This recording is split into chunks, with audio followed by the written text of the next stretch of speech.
Good morning. Good morning. Funny, isn't it? Funny, isn't it?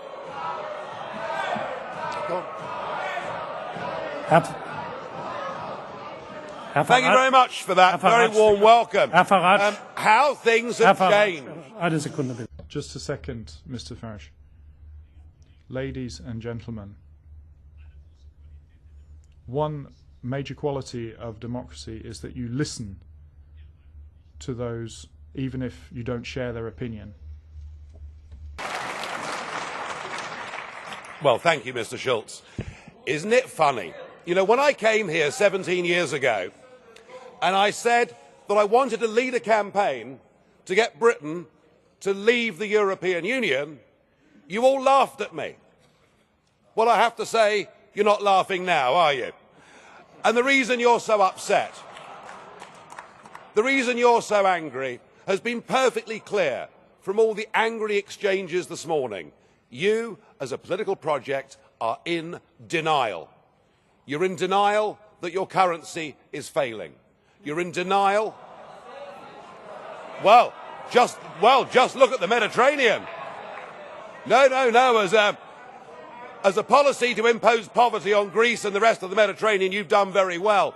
And you're in denial over Mrs. Merkel's call last year for as many people as possible to cross the Mediterranean into the European Union has led to massive divisions between countries and within countries. But the biggest problem you've got, and the main reason the United Kingdom voted the way that it did, is you have, by stealth, by deception, without ever telling the truth to the British or the rest of the peoples of Europe, you have imposed upon them a political union. You've imposed upon them a political union. And when the people in 2005 in the Netherlands and France voted against that political union, when they rejected the Constitution, you simply ignored them and brought the Lisbon Treaty in through the back door.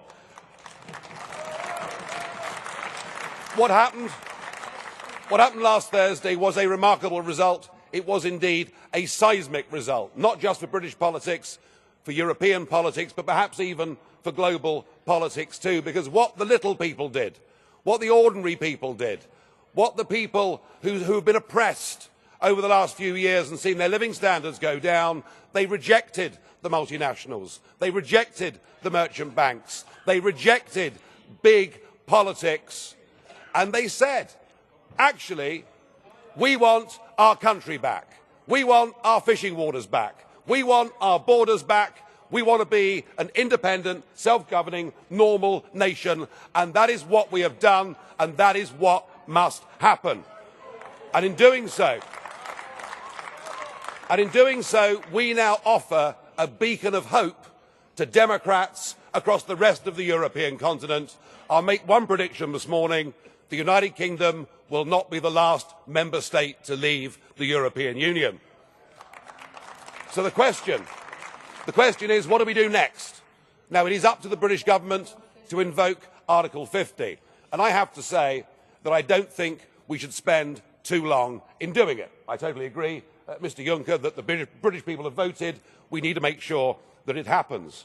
But what I would like to see is a grown-up and sensible attitude to how we negotiate a different relationship.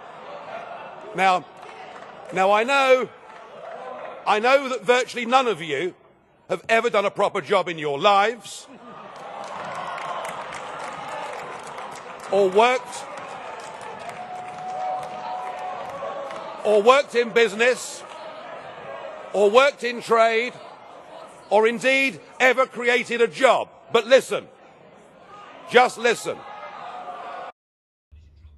The fact that you're claiming nobody has done a decent job in their life, you can't really say that. I'm sorry. No, you're quite right, Mr. Schulz. UKIP used to protest against the establishment, and now the establishment protests against UKIP. So something has happened here.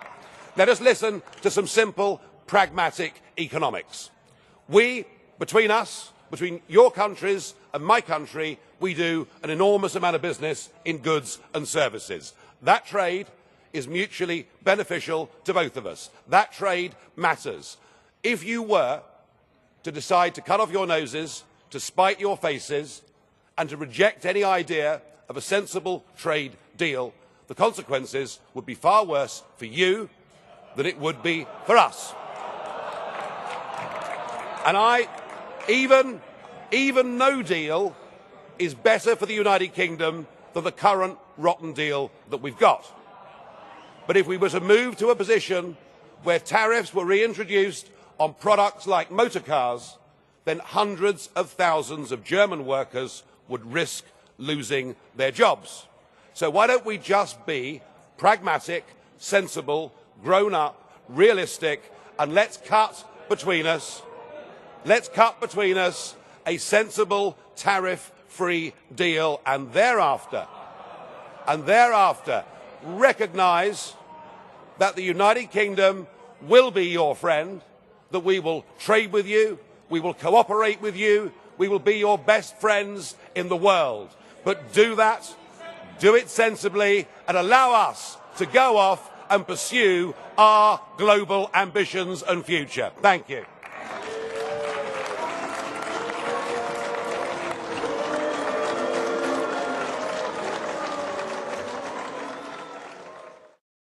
The London stock market's rallying strongly this morning. It is now 12% up since its February lows. Sterling is weak, but then it started declining from July 2014. And the Prime Ministers of Australia and New Zealand are now vying for who can be the first country from outside the EU to do a trade deal with the United Kingdom. Things are looking pretty good.